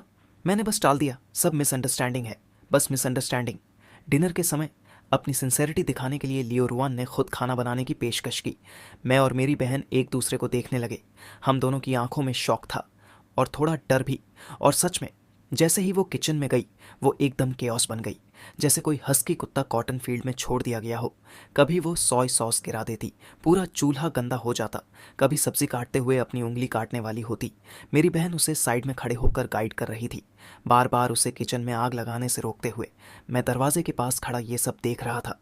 डिजाइनर ड्रेस पहनी हुई, ऊपर से मेरी बहन का सस्ता फूलों वाला एप्रन, वो पूरी तरह ऑकवर्ड और घबराई हुई थी। थोड़ा फनी भी लग रहा था और थोड़ा अजीब सा भी। आखिरकार वो एक प्लेट लेकर आई जिसमें काला सा कुछ खाना था, पहचान में भी नहीं आ रहा था। उसके चेहरे पर थोड़ा कालिक भी लगी थी, लेकिन वो बच्चे की तरह मुस्कुरा रही थी, जैसे कोई तारीफ का इंतजार कर रहा हो। हे चांग, सिस्टर प्लीज टेस्ट, ये मेरा पहला बार कुकिंग है। मैं और मेरी बहन उस खाने को देखते हैं, फिर उसकी उम्मीद भरी आंखों को, और बस हल्की सी मुस्कान दे पाते हैं। लग रहा था ये स्ट्रॉन्ग, डोमिनेटिंग और थोड़ी पागल सी औरत सच में अपनी सारी ईगो छोड़कर मेरी जिंदगी और मेरे परिवार में फिट होने की कोशिश कर रही है, भले ही उसका तरीका थोड़ा अजीब हो। बाद में मेरी बहन ने नया खाना बनाया। लियो रुअन उसकी कुकिंग से बहुत इम्प्रेस हुई। उस दिन के बाद वो रोज टाइम पर मेरी बहन के घर आने लगी। ही चेंग, मुझे भूख लगी है। ही चेंग, आज sweet and sour pork ribs खाना है। ही चांग, बिंग बिंग को वो स्ट्रॉबेरी केक चाहिए जो मैंने खरीदा। बहाने अलग अलग थे, लेकिन मकसद एक ही था, फ्री में खाना खाना और फैमिली का फील लेना। धीरे धीरे मेरी बहन भी इसकी आदी हो गई। कभी कभी अगर लियो रुआन लेट होती तो वो खुद बोलती, आज रुआन अभी तक आई क्यों नहीं? लियो रुआन सिर्फ खाने नहीं आती थी, वो बर्तन धोने जाती तो पूरा फ्लोर गीला कर देती, बिंग बिंग के साथ क्राफ्ट्स करती तो खुद ज़्यादा मज़े लेने लगती और सब गड़बड़ कर देती। महंगी ड्रेस पहनकर $10 का फ्लोरल एप्रन लगाकर वो पूरे घर में कियोस मचा देती, लेकिन फिर भी वो अब इस घर का हिस्सा बनने की कोशिश कर रही थी। मैं कभी कभी सच में ये सोचता था कि उसका सिर खोल कर देखूं कि अंदर किस तरह की स्ट्रक्चर है। जहां तक बिंग बिंग की बात है, वो छोटी सी लड़की पूरी तरह लियो रुआन की सुपर पावर और पेशेंस से जीत ली गई थी। इंपोर्टेड स्नैक्स उसके लिए नॉर्मल खाना बन गए थे और लिमिटेड एडिशन बारबी डॉलज उसके टॉय कॉर्नर में ढेर लगा कर रखे थे। जब भी लियो रुआन आती, बिंग बिंग उसकी छोटी पूंछ की तरह उसके साथ चिपक जाती। आंटी आंटी, आपके टम्मी में जो लिटिल सिस्टर है वो आज गुड है ना? आंटी, मैं आपको बताती हूँ, किंडरगार्टन में उस लिटिल फैटी ने फिर मुझे बुली किया। लॉरियान आधा झुककर बैठ जाती, बिंग बिंग की छोटी छोटी बेकार सी बातें भी पेशेंटली सुनती। उसकी आंखें इतनी सॉफ्ट होती थीं कि जैसे पिघल जाए। ये वही इंसान नहीं लगती थी जो अकेले में मुझे खा जाने जैसा बर्ताव करती थी। मेरी बहन जो उन्हें देख रही थी पहले वरीड थी, लेकिन अब उसे ये सब इरिटेट करने के बजाय फनी लगने लगा था। श्याओचांग, पता है, थोड़ा डोमिनेटिंग होने के अलावा ये रुअन वाली लड़की एक्चुअली काफ़ी अच्छी है। मेरी बहन ने एक बार मुझसे धीरे से कहा, देखो ना, बिंग बिंग का कितना ध्यान रखती है और हमारे लिए कुछ खरीदने में कभी हेजिटेट नहीं करती। बस उसका टेम्पर फायर क्रैकर जैसा है, कभी भी फट सकता है। मैं क्या कह सकता था? मैं बस सिर हिलाकर अग्री कर सकता था। वो मेरे लिए भी सिंसियर थी, ऐसी सिंसेरिटी जो मुझे अपने पास बांध कर रखना चाहती थी। लेकिन अच्छे दिन ज़्यादा लंबे नहीं चले। लियो रुअन की मॉर्निंग सिकनेस शुरू हो गई। वो दिन रात उल्टियाँ करती रहती, जो भी खाती सब बाहर निकल जाता। उसका टेम्पर भी अनस्टेबल हो गया। एक सेकंड में बिंग बिंग से प्यार से बात करती और अगले ही पल मुझसे नाराज़ हो जाती, सिर्फ इसलिए क्योंकि मैंने टीवी थोड़ी देर ज़्यादा देख लिया। मैंने इंटरनेट पर सर्च करना शुरू किया, प्रेग्नेंट वुमन की केयर कैसे करनी है। एक रात बीच में उसे अचानक साउथ सिटी की पुरानी दुकान का सौर प्लम सूप खाने का मन हुआ। मैं बिना सोचे तुरंत गाड़ी लेकर निकल गया। जब मैं वापस आया, वो सो चुकी थी, लेकिन उसके होंठों के कोने पर हल्की सी स्माइल थी। मैंने उसके सूजे हुए कैलव्स मसाज किए। मेरी टेक्निक ऑनेस्टली बहुत ख़राब थी। वो मुंह से कंप्लेन करती रही, लेकिन उसका शरीर सच बता रहा था। वो आराम महसूस कर रही थी। उसकी आंखें ऐसे बंद हो गई थीं जैसे बिल्ली को प्यार से सहलाया जा रहा हो। ही चिंग, तुम सही जगह दबा रहे हो, तुमने खुद कुछ खाया भी है? वो बड़बड़ाई, लेकिन उसकी आंखों में एक सॉफ्टनेस थी जो मैंने पहले कभी नहीं देखी थी। कभी कभी देर रात वो अपना सिर मेरे सीने में छुपा लेती थी। उसकी आवाज़ दब जाती थी और उसमें एक ऐसी कमज़ोरी होती थी जिसका उसे खुद भी एहसास नहीं था। मैं पहले इतने बड़े घर में अकेली रहती थी, बहुत ठंडा लगता था, सब मुझसे डरते थे, कोई भी अपनी सच्ची फीलिंग्स मुझसे कहने की हिम्मत नहीं करता था। वो 2 साल जब मुझे लगा तुम मर चुके हो, वो अपनी बात पूरी नहीं कर पाई, बस मुझे और कसकर पकड़ लिया। उस पल मुझे अचानक लगा ये घमंडी औरत इतनी भी बुरी नहीं है। तभी वो कमीना चेंजी आखिरकार मुझसे कांटेक्ट करता है। जैसे ही मैंने फ़ोन उठाया, उसकी तेज़ आवाज़ गूंज गई। शियो चियांग, तू कहाँ मर गया था? मुझे लगा एलियंस तुझे उठा ले गए। मैंने उसे लियो रुआन की प्रेगनेंसी और पिछले कुछ समय में जो हुआ सब बताया, बस कुछ इंपॉर्टेंट बातें छोड़ दी। फ़ोन के दूसरी तरफ पूरा आधा मिनट सन्नाटा रहा। फिर अचानक ज़ोरदार हंसी फूट पड़ी। होली क्रैप हेचंग, तेरे में दम है, ये तो मिशन इम्पॉसिबल है तेरे लिए, और ऊपर से तूने साइड में बच्चा भी कर लिया। रिच लेडी बॉल लेकर भाग रही है। अरे रुको, रिच लेडी तुम्हारे साथ बॉल लेकर भाग रही है? हा हा हा, कमाल है। और वो लियो रुआन, उसने तेरी किडनीज तो नहीं निकाल ली ना? भाई, मेरे पास एक एंसेस्ट्रल सीक्रेट रेसिपी है, क्लाउड शेयर करूं क्या? उसकी घटिया बातें सुनकर मेरा मन हुआ फ़ोन के अंदर घुसकर उसे पीट दूं। दफ़ा हो जा, तेरी ही किडनी खराब है। अरे गुस्सा मत हो, चैन जी हंसते हुए बोला। सच में अब तेरे पास बच्चा है, तू लाइफ के पीक पर पहुंच गया है। अब काम करने की क्या ज़रूरत, घर पर रह, बच्चा संभाल और रिच लेडी से पैसे खा। मैंने उससे आर्ग्यू करना बेकार समझा। उसका दिमाग हमेशा अजीब चलता था। उसकी मोरालिटी सिर्फ लुक्स और पैसे पर डिपेंड करती थी। बाद में लियो रुअन और मेरी बहन साथ में बेबी शॉपिंग करने गईं। वो सीन जितना अजीब हो सकता है उतना ही था। लियो रुअन की आंखें चमक रही थीं, इतने छोटे छोटे कपड़े, जूते और बेबी बॉटल्स देखकर। ये वाला अच्छा है, ले लो, इसका मटेरियल कंफर्टेबल है, ये भी ले लो, ये इम्पोर्टेड है, बेबी के लिए अच्छा है, सब पैक कर दो। ऐसा लग रहा था जैसे वो पूरा बेबी स्टोर घर ले जाएगी। मेरी बहन बेबस होकर उसे रोकती है। रुआन, ये वाला इस्तेमाल नहीं होगा, और ये बहुत छोटा है, बेबीज बहुत जल्दी बड़े हो जाते हैं। लियो रुआन बस ब्लिंक करती है, जैसे कह रही हो मुझे समझ नहीं आया, लेकिन मैं तुम्हारी बात मानती हूँ। मैं उसे देख रहा था। वो बड़े प्यार से उन छोटे कपड़ों को छू रही थी। उसके चेहरे पर एक्साइटमेंट और खुशी बिल्कुल असली थी। वो सच में इस बच्चे के आने का इंतज़ार कर रही थी और सच में एक अच्छी माँ और पत्नी बनने की कोशिश कर रही थी। समय धीरे धीरे बीतता गया। लियो रोअन का पेट दिन ब दिन बलून की तरह बढ़ता गया। जैसे जैसे डिलीवरी डेट पास आई, घर का माहौल टेंस होता गया और मैं, जो थ्योरेटिकल फादर था, मैं असल में पैनिक कर रहा था। मैं दिन भर पेरेंटिंग बुक्स पढ़ता रहता, हर वर्ड समझ आता था, लेकिन जब सबको जोड़ने की कोशिश करता कुछ समझ नहीं आता। शियो चांग, चलना बंद करो, मुझे चक्कर आ रहे हैं। मेरी बहन हेसू एक हाथ में चिकन सूप पकड़े और दूसरे से अपनी कमर संभाले मुझे देख रही थी, जैसे मैं बिना सिर का मुर्गा हूँ। वो एक्सपीरियंस्ड मदर थी, बहुत काम। लियो रुअन खुद मुझसे ज़्यादा काम थी, या फिर शायद वो काम नहीं, एक अलग तरह की फ्रेंसी थी। वो मुझे हर समय इधर उधर काम देती रहती। आज उसे सिटी के ईस्ट से बीन कर्ड चाहिए, कल वेस्ट से ऑसमंस केक, और अगले दिन अचानक स्वेटर बुनने का मन करता और फिर धागा उलझाकर मेरी बहन को दे देती। मुझे पूरा शक था वो मौका देखकर मुझे परेशान कर रही है और प्रेगनेंसी का फ़ायदा उठा रही है। आखिरकार एक धूप वाली दोपहर में उसने अपना पेट पकड़ लिया। उसका चेहरा पीला पड़ गया। हे जेन, मुझे लगता है टाइम आ गया है। मेरा दिमाग बिल्कुल खाली हो गया। पिछले कुछ दिनों में जो लेबर प्रिकॉशंस मैंने याद किए थे सब गायब हो गए। दीदी जल्दी, रुआन लेबर में जा रही है। मेरी बहन मुझसे तेज निकली। उसने पहले से हॉस्पिटल बैग तैयार कर रखा था। पूरी भाग दौड़ के बीच हम आखिरकार लियो रुआन को डिलीवरी रूम तक ले गए।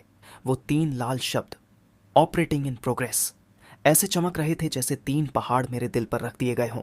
मैं हॉलवे की बेंच पर बैठ गया। मेरे हाथ पसीने से भीग चुके थे।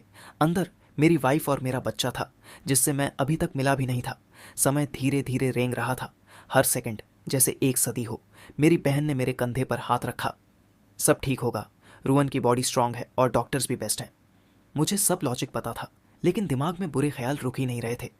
अगर कुछ हो गया तो। मैंने तुरंत सिर हिलाकर वो ख्याल निकाल दिए। पता नहीं कितना समय बीता, शायद कुछ घंटे या सिर्फ एक पल। अचानक डिलीवरी रूम का दरवाज़ा खुला। एक नर्स बाहर आई। उसके हाथ में एक छोटा सा बंडल था।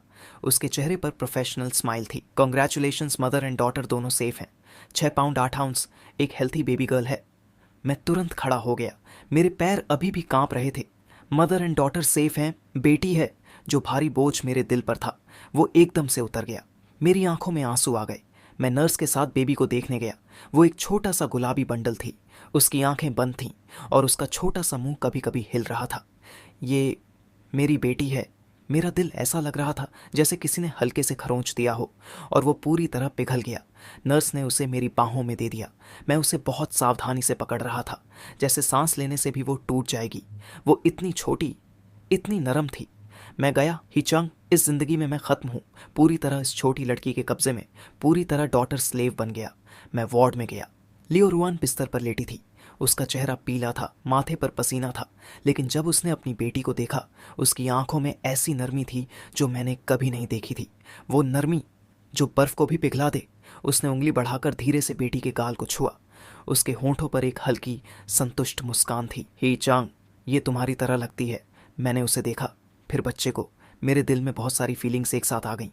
ये औरत जिसने मुझे इतना परेशान किया, अब उसने मुझे एक बेटी दी। तुमने बहुत मेहनत की, मैंने मुश्किल से कहा। वो कुछ नहीं बोली, बस मुझे देखती रही। उसकी आंखों में बहुत कम्प्लेक्स इमोशन था। जब हमने अपनी बेटी का नाम रखने की बात की, हम पहली बार एक बात पर अग्री हुए। चलो इसे हीनन बुलाते हैं, लियो रुआन ने धीरे से खिड़की के बाहर देखते हुए कहा।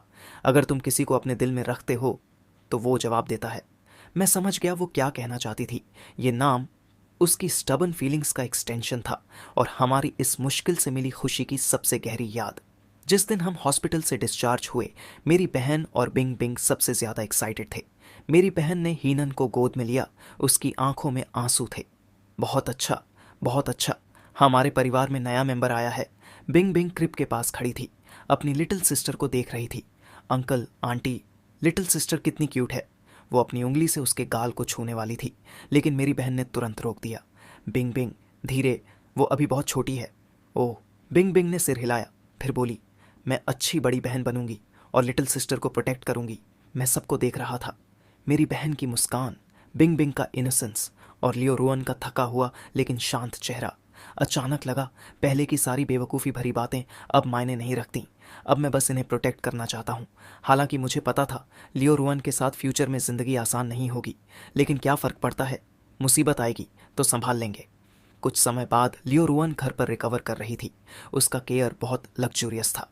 मेरी बहन हीसू हर दिन उसके लिए सूप बनाती थी। घर में सप्लीमेंट्स आते रहते थे। छोटी ही नान हर दिन बदल रही थी और भी प्यारी होती जा रही थी। जब लियो रुआन फिर से चलने लायक हुई, उसने आदेश दिया, हे चांग, हम हाइशी वापस जा रहे हैं। मैं हे नान का डायपर बदल रहा था। मेरा हाथ कांप गया और मैं लगभग उसे डंपलिंग की तरह लपेट देता।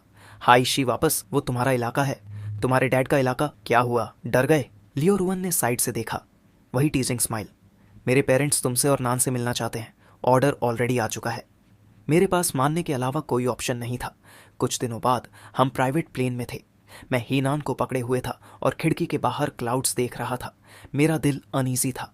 ये सब हेवन जाने से भी ज्यादा डरावना लग रहा था। लियो फैमिली मैंशन मेरी सोच से भी ज्यादा भव्य था। गेट खुला, जैसे हम किसी रॉयल गार्डन में जा रहे हों। लिविंग रूम में एक मिडिल एज्ड आदमी खड़ा था। उसकी प्रेजेंस बहुत भारी थी। वो था लियो रुआन का पिता। उसकी नज़रें मुझे ऊपर से नीचे तक स्कैन कर रही थीं। कमरे की हवा भारी हो गई थी, लेकिन लियो रुआन काम थी। वो आगे बढ़ी और अपने पिता का हाथ पकड़ लिया। डैड, ये ही चांग है और ये नन्नन है। उसकी आवाज़ में बेटी वाली सॉफ्टनेस थी। उसके पिता ने मुझे करीब 10 सेकंड तक देखा, फिर हीनन की तरफ देखा। अचानक हीनन रोने लगी। उसकी ज़ोरदार रोने की आवाज़ पूरे माहौल को बदल गई। ये रोना जैसे डिवाइन टच था। उसके चेहरे पर जो सख्ती और जांचने वाली नज़र थी, वो साफ तौर पर नरम पड़ गई। अरे मेरी प्यारी पोती, क्यों रो रही हो? वो झुककर बहुत सावधानी से बच्चे को मेरी बाहों से ले लेता है। उसका व्यवहार बिल्कुल उल्टा था, उस तरीके से जैसे अभी कुछ देर पहले वो मुझे घूर रहा था। छोटी सी बच्ची उसकी बाहों में धीरे धीरे रोना बंद कर देती है और अपना छोटा सा हाथ बढ़ाकर उसकी उंगली पकड़ लेती है। लुआ के चेहरे पर एक दुर्लभ मुस्कान आ जाती है। थोड़ी स्टिफ थी, लेकिन मुस्कान तो थी।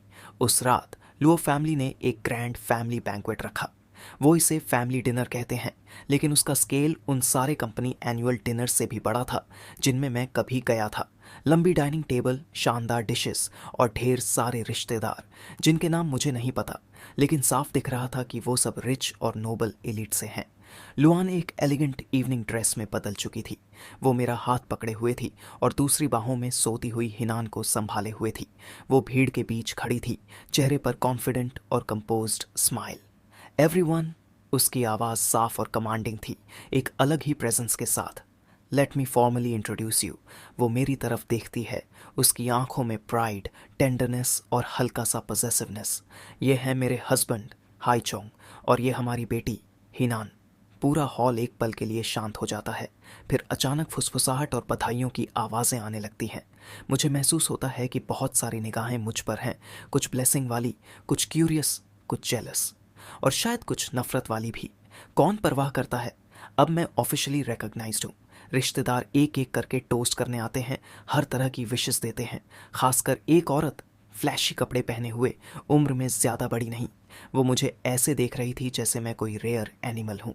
रून, तुमने सच में बारिश के बाद अपनी सनशाइन ढूंढ ली, वो मीनिंगफुल्ली मुस्कुराकर कहती है। लुरियान हल्का सा मुस्कुराती है। हाँ, किस्मत क्या मोड़ ले आए कौन जानता है। मैं वहाँ खड़ा हूँ जैसे कोई प्रॉप, बस मुस्कुराहट में साथ दे रहा हूँ। लेकिन अंदर से एक अजीब सा स्टेबिलिटी फील हो रहा है। जैसे ही बैंक्वेट ख़त्म होता है, लिहुआ मुझे अकेले अपने स्टडी रूम में बुलाता है। वो धीरे धीरे चाय बनाता है, उसके हर मूवमेंट में एक स्थिरता है। ही चोंग, वो शुरू करता है। उसकी आवाज़ दिन के मुकाबले काफ़ी नरम है। रुआन बचपन से ऐसी ही है। जब वो किसी चीज़ पर ठान लेती है तो 9 लोग मिलकर भी उसे रोक नहीं सकते। मैं सिर हिलाता हूँ, मन में सोचता हूँ, तुम अपनी बेटी को अच्छे से जानते हो। मैंने सुना है तुम जंगी में कुछ छोटा मोटा बिजनेस करते हो। बस छोटा सा काम है, गुजारा करने लायक। मैं तुरंत विनम्रता से जवाब देता हूँ। क्या तुम ग्रुप में मेरी मदद करने में इंटरेस्टेड हो? वो अचानक टॉपिक बदल देता है। मैं एकदम चौंक जाता हूँ। ये मुझे अपने साथ जोड़ना चाहता है। मैं तुरंत अपना टोन बदलता हूँ। अभी मेरे पास बिजनेस का कोई खास टैलेंट नहीं है। मैं बस एक स्टेबल लाइफ जीना चाहता हूँ और रुअन और नियोन का अच्छे से ख्याल रखना चाहता हूँ। नियोन, तुम मजाक कर रहे हो क्या? लू ग्रुप कोई साधारण जगह नहीं है, वो तो भेड़ियों का अड्डा है। मेरा छोटा सा शरीर तो वहाँ स्नैक के लिए भी काफ़ी नहीं होगा। लियो हुआ मुझे गहराई से देखता है, फिर बस सिर हिलाता है। ठीक है, जब तक रुअन खुश है बस वही काफ़ी है। जब मैं स्टडी से बाहर आता हूँ, लियो रुअन दरवाजे पर खड़ी होती है, हीने को पकड़े हुए। पापा ने क्या कहा? वो क्यूरियस होकर पूछती है। कुछ खास नहीं, बस कैजुअल बात। वो मुंह बनाती है, साफ है कि उसे यकीन नहीं हुआ। पति? वो अचानक मेरे कान के पास झुकती है। उसकी आवाज़ में प्राइड और जीत का एहसास है। अब तुम हमारे लियो फैमिली के हीरो हो। एक इंसान सफल होता है तो पूरा परिवार फ़ायदा उठाता है, समझे? मैं हंसे बिना नहीं रह पाता। ये औरत मौका मिलते ही फ़ायदा उठाना नहीं भूलती। लेकिन जब मैं उसकी आंखों में वो दबाई ना जा सकने वाली खुशी देखता हूँ और उसकी बाहों में हमारी बेटी का शांत चेहरा, ठीक है, हीरो ही सही। हैशी में बिताए दिन एक्चुअली काफ़ी ठीक थे। बस कभी कभी लियोआ की नज़र मुझे ऐसे देखती थी जैसे वो मुझे काट कर रिसर्च करना चाहता हो। एक दिन लियो और रुआन गहरी नींद में सोती हुई हिनन को पकड़े हुए अचानक कहती है, हाय चांग, कल मेरे साथ कहीं चलो। उसका चेहरा शांत था, लेकिन उसकी आंखों में कुछ अजीब था। मेरा दिल एक पल के लिए रुक जाता है। अब ये औरत क्या नया प्लान बना रही है? कहाँ? वहाँ पहुँचकर पता चल जाएगा। जितना वो रहस्यमयी बनती है, उतना ही मुझे बेचैनी होती है। अगले दिन कार कई मोड़ लेती है और आखिरकार एक भारी सिक्योरिटी वाले कंपाउंड के बाहर रुकती है। ऊंची दीवारें, बारबर्ड वायर और गेट पर खड़े सख्त चेहरे वाले गार्ड्स। Mental hospital. मैं थोड़ा स्टंट रह जाता हूँ। लियो रुआन कुछ नहीं कहती, बस हिनान को पकड़े हुए अंदर चली जाती है। मैं तुरंत उसके पीछे जाता हूँ। दिल तेज धड़क रहा है। ये मुझे यहाँ क्यों लाई है? क्या इसका कोई रिश्तेदार पागल हो गया है? कई आयरन गेट्स पार करने के बाद हम विजिटेशन एरिया में पहुंचते हैं। मोटे कां के पीछे मैं 2 लोगों को देखता हूँ, गिबोआ और बिंग बिंग। अगर ये दोनों राख भी बन जाए तो भी मैं इन्हें पहचान लूँगा। यही वो 2 लोग थे। लेकिन अब जो मेरे सामने थे, गिबोआ एक ढीले पेशेंट गाउन में था, बाल बिखरे हुए, आंखें खाली। वो कोने में बैठा अपनी उंगलियां चबा रहा था, मुंह से लार टपक रही थी। बिंग बिंग की हालत भी कुछ बेहतर नहीं थी। बाल बिखरे हुए वो एक पिलो को पकड़कर दीवार से बात कर रही थी। उसकी आवाज़ किसी रोती हुई औरत की तरह डरावनी थी। ये दोनों पूरी तरह खत्म हो चुके हैं। उनकी पुरानी अकड़ और चालाकी सब गायब। अब वो बस 2 पागल इंसान हैं। लियोरिन के होंठों पर हल्की ठंडी मुस्कान आती है। वो उन्हें ऐसे देख रही थी जैसे वो सिर्फ 2 कीड़े हों। मैंने इन्हें इस हालत में पहुंचाया है, वो कैजुअली कहती है, लेकिन मेरे अंदर ठंड सी दौड़ जाती है। ये औरत सच में खतरनाक है, फिर भी मुझे अंदर से एक अजीब सा संतोष महसूस होता है। लियो रुआन नीचे देखती है, अपनी मासूम हिनान की तरफ। उसकी आवाज़ अचानक बहुत अलग हो जाती है, जैसे कोई शिक्षा दे रही हो। नानन, ध्यान से देखो इन दोनों को, ये बुरे लोग हैं। इन्होंने तुम्हारे पापा और मुझे मारने की कोशिश की थी। वो रुकती है, उसकी आंखें और ठंडी हो जाती हैं। जब तुम बड़ी हो जाओ, अगर तुम्हें ऐसे लोग मिले तो उनसे अच्छे से बात मत करना, उन्हें गाली देना, मारना, उन्हें बताना कि सज़ा क्या होती है। ऐसे लोग मरने के लायक होते हैं, इनका होना ही बेकार है। मेरे मुंह का कोना हल्का सा ट्विच करता है। बीवी, हमारी बेटी अभी 1 महीने की भी नहीं है, ये थोड़ी ज़्यादा हैवी एजुकेशन नहीं हो गई? गाली देना, मारना, उसकी एजुकेशन फिलॉसफी साफ और सीधी है।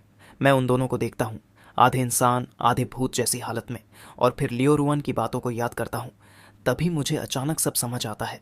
मुझे समझ आता है वो मुझे लेकर इतनी पॉसेसिव क्यों थी, क्यों वो इतनी ऑब्सेस्ड थी, कभी कभी पागल जैसी। मेरी मौत के बाद वो मुझे प्रोटेक्ट कर रही थी, हमारे रिश्ते को प्रोटेक्ट कर रही थी अपने तरीके से। भले ही वो तरीका कभी कभी खतरनाक था। मेंटल हॉस्पिटल से बाहर निकलते ही धूप तेज चमक रही थी। मैंने गहरी सांस ली। ऐसा लगा जैसे दिल पर रखा भारी पत्थर आखिर हट गया। बीते हुए सारे गिले शिकवे और वो सारे दुश्मन जिन्होंने मुझे मारने की कोशिश की थी, सबको उनका अंजाम मिल चुका था। Thank you. मैं मुड़कर ल्योरियाम को देखता हूँ। वो नीचे देख रही थी, अपनी बाहों में हिनान को हल्के से छेड़ते हुए। धूप में उसका चेहरा पहले से ज़्यादा नरम लग रहा था। शायद आगे ज़िंदगी में उतार चढ़ाव आएंगे, लेकिन कम से कम सबसे गहरी अंधेरी परछाइयाँ अब ख़त्म हो चुकी थीं। अब हम तीनों, वो, हमारी बेटी और मैं, एक नई जिंदगी शुरू कर सकते हैं। हायशी से वापस लौटने के बाद जंगी की हवा भी मीठी लगने लगी। छोटी हिनान दिन ब दिन गोल मटोल होती जा रही थी। लिरुआन का मूड भी साफ तौर पर बेहतर हो गया था। एक दिन हिनान को पकड़े हुए वो अचानक कहती है, हे चुन, चलो फिर से शादी करते हैं। मैं चौंक जाता हूँ। पहली वाली शादी गिनती में नहीं आती, वो सीधा कहती है, बिना किसी डाउट के। वो सिर्फ एक कॉन्ट्रैक्ट था, एक डील, और उसमें तुम्हारी फेक डेथ प्लान भी शामिल थी। इस बार अलग होगा। वो नीचे देखती है, हिनान की तरफ, जो उसकी बाहों में आराम से सो रही है। उसकी आंखें इतनी नरम हो जाती हैं कि जैसे पानी निकल आए। मैं नैन को एक सही शुरुआत देना चाहती हूँ, और हमें भी एक असली शुरुआत। मेरे दिल का सबसे नरम हिस्सा जैसे छू गया। हाँ, वो पुरानी चीज आखिर थी ही क्या। ठीक है, जैसा तुम कहो। इस बार शादी बहुत बड़ी नहीं थी। लियो रुआन सरप्राइजिंगली लोकी रही। उसने कहा, बस सबसे करीबी लोग ही आएंगे। मेरी तरफ से मेरी बहन हु, मेरी नीस बिंग बिंग, और मेरा बचपन का दोस्त चेंजी। उसकी तरफ से बस कुछ भरोसेमंद रिश्तेदार और उसके माता पिता। शादी जंगी के एक छोटे लेकिन सुंदर चैपल में हुई। रंगीन कांच से धूप अंदर आ रही थी। एकदम वार्म और पीसफुल माहौल। बिंग बिंग फ्लावर गर्ल ड्रेस पहनकर इधर उधर भाग रही थी। चेंजी सूट में था, दिखने में डिसेंट, लेकिन उसकी नज़रें ब्राइड्समेड्स पर ही घूम रही थीं। आदत नहीं बदलती इसकी। मेरी बहन हेजू सामने बैठी थी, उसकी आंखें लाल थीं। मुझे पता था वो सच में मेरे लिए खुश है। जल्दी ही रिंग्स एक्सचेंज करने का समय आ गया। प्रीस्ट हमारे सामने खड़ा था। मैं थोड़ा नर्वस था, हाथ पसीने से भीगे हुए, लेकिन लुरुअन अचानक मेरा हाथ पकड़ लेती है। उसका हाथ भी थोड़ा ठंडा और नम था। हमने कोई बड़ा डायमंड रिंग तैयार नहीं किया था। लियो रुआन ने कहा था, ये ठंडी चीजें हमारी लाइफ और डेथ वाली रिलेशनशिप के लायक नहीं है। प्रीस्ट की मुस्कुराती नज़रों के सामने हम दोनों एक साथ हाथ बढ़ाते हैं और अपनी बेटी हिनान को, जो मेरी बहन की बाहों में थी, सावधानी से पकड़कर ऊपर उठाते हैं। छोटी सी बच्ची आराम से सो रही थी। उसके होंठ हल्के हल्के हिल रहे थे। उसे बिल्कुल पता नहीं था कि वो इस पल का सेंटर है। हे नैन, लिरियन की आवाज़ हल्की कांपती है। ये हमारे प्यार की सबसे कीमती चीज़ है, हमारी शादी का सबसे मजबूत बंधन। मैं उसकी तरफ देखता हूँ, फिर हमारी बेटी की तरफ। मेरा दिल भर जाता है। हाँ, मेरी आवाज़ भारी हो जाती है। हम पूरी ज़िंदगी इसे प्रोटेक्ट करेंगे, इस घर को प्रोटेक्ट करेंगे। वो छोटे थे, लेकिन उनका वज़न 1000 पाउंड जैसा था। मेरी बहन नीचे बैठकर रो रही थी। चिंसी भी पहली बार सीरियस था। वो मेरे कंधे पर जोर से हाथ मारता है। भाई, मैं तेरे लिए खुश हूँ। अगर तेरी वाइफ बाद में तुझे तंग करे तो मर्द बनकर सह लेना। मैं बस हंस देता हूँ। शादी में लियो रुआन बिल्कुल अलग लग रही थी। सफ़ेद ड्रेस में उसके चेहरे से वो ठंडापन और ऑब्सेशन गायब था। उसकी जगह एक दुल्हन की शर्म और एक माँ की नरमी थी। वो मेरा हाथ कसकर पकड़े हुए थी। उसकी आंखों में अब कोई तूफान नहीं था, सिर्फ गहरी खुशी और शांति थी। जैसे कोई जहाज जो बहुत समय से भटक रहा था, आखिरकार उसे अपना किनारा मिल गया हो। रिसेप्शन एक छोटे रेस्टोरेंट में हुआ, चैपल के पास। खाना कम था लेकिन शानदार। सब साथ बैठे थे, हंसी और खुशी के साथ। कुछ लोगों ने मजाक में कहा, हम मौत से वापस आए हुए लवर्स हैं, और हिनन वो एंजल है जिसने ये मिरेकल किया। लूरुआन मुस्कुराती है, वाइन ग्लास उठाती है और पी जाती है। उसकी मुस्कान बहुत ब्राइट थी। शादी के बाद जिंदगी ने एक नया पन्ना खोल दिया। कोई बड़े ड्रामा नहीं थे, बस रोजमर्रा की छोटी छोटी बातें। लियो रुएन बाहर अब भी वही क्वीन थी जो पूरे मीटिंग रूम को चुप करा दे, लेकिन घर में वो कार्टून एप्रन पहनकर किचन में खड़ी रहती, बेबी फूड मेकर यूज करना सीखती, कभी कभी मेरे लिए खाना भी बनाती। टेस्ट, बस इतना समझ लो, हर बार एक सरप्राइज होता था। लेकिन जब वो नाक पर आटा लगाकर खड़ी रहती और मेरे रिएक्शन का इंतज़ार करती, तो चाहे खाना कैसा भी हो, मुझे कहना ही पड़ता, बहुत स्वादिष्ट है। आखिर मैं उसी के हाथों में हूँ। छोटी हिनान हर दिन बदल रही थी, रोने वाले छोटे से बच्चे से वो पलटने, रेंगने और पापा मिक से मामा बोलने लगी। हर छोटा प्रोग्रेस घर में खुशी भर देता था। मेरी बहन हेसू अब पूरी तरह चाइल्ड केयर की कमांडर बन गई थी। वो हिनान का बहुत अच्छे से ख्याल रखती थी। बिंग बिंग तो पूरी सिस्टर फैन बन गई थी। स्कूल से आते ही, आंटी, छोटी बहन ने खाना खाया? आंटी, मैं उसे गाना सिखाऊं? दोनों को साथ देखकर मेरा दिल खुश हो जाता। मेरी बहन अब पहले से ज्यादा मुस्कुराती है। कभी कभी वो चुपके से आंसू भी पोंछती है। मुझे पता है उसने बहुत कुछ सहा है और अब उसे सुकून मिला है। हमारे कहने पर वो अब खुद पर ध्यान देने लगी है। लाइफ आगे बढ़नी चाहिए। चेंजी अब थोड़ा मिस्टीरियस हो गया है, हमेशा फ़ोन में लगा रहता है और कॉल्स भी छुप छुप कर करता है। जब मैंने पूछा, गर्लफ्रेंड है क्या, वो बोला, मेरे लेवल का आदमी खुद डेटिंग करता है, लोग मेरे पीछे आते हैं। क्या आदमी है? लियो रुआन अब भी कभी कभी मुझे चेक करती है, लेकिन अब वो प्यार से होता है। हबी, क्या कर रहे हो? हमें मिस कर रहे हो? उसकी आवाज़ अब सॉफ्ट और स्वीट होती है, पहले जैसा दबाव नहीं। और हाँ, मेरे 10 मिलियन वाले पैसे सब उसने ले लिए। तुम्हारा पैसा मेरा पैसा है, वो आईब्राउ उठाकर कहती है, और ये नैन का फ्यूचर फंड है। मैं क्या ही कर सकता था। एक बार हम सोफा पर बैठे थे, हिनान सो रही थी। वो अचानक मेरी कमर पर उंगली मारती है। हबी, तुम्हारे पास एक्स्ट्रा रिजरेक्शन आर्मर है, अगर मैं तुम्हें फिर खो दूं तो? वो मजाक कर रही थी, लेकिन उसकी आंखों में थोड़ी सच्चाई थी। मैं हंसता हूँ, उसे और अपनी बेटी को कसकर गले लगा लेता हूँ। इस बार तुम मुझे मार भी दोगी, फिर भी मैं कहीं नहीं जाऊंगा। वो मेरी बाहों में बिल्ली की तरह सिमट जाती है। शाम की धूप कमरे में फैल जाती है। मैं अपनी बेटी और लियो रुआन को पकड़े हुए हूँ। पास में मेरी बहन और बिंग बिंग हंस रहे हैं। छोटी हिनन अभी जागी है, आंखें मल रही हैं। एक शांत जिंदगी, शायद यही असली खुशी है। मैंने सोचा था मेरी जिंदगी खत्म हो गई है, मैं एक बार मर भी चुका हूँ, लेकिन अब जो मिला है वो सब कुछ है। ये सब पूरी तरह से वर्थ इट था। अब मैं अपनी बाकी जिंदगी इस मुश्किल से मिली मोहब्बत और सुकून को बचाने में बिताऊंगा।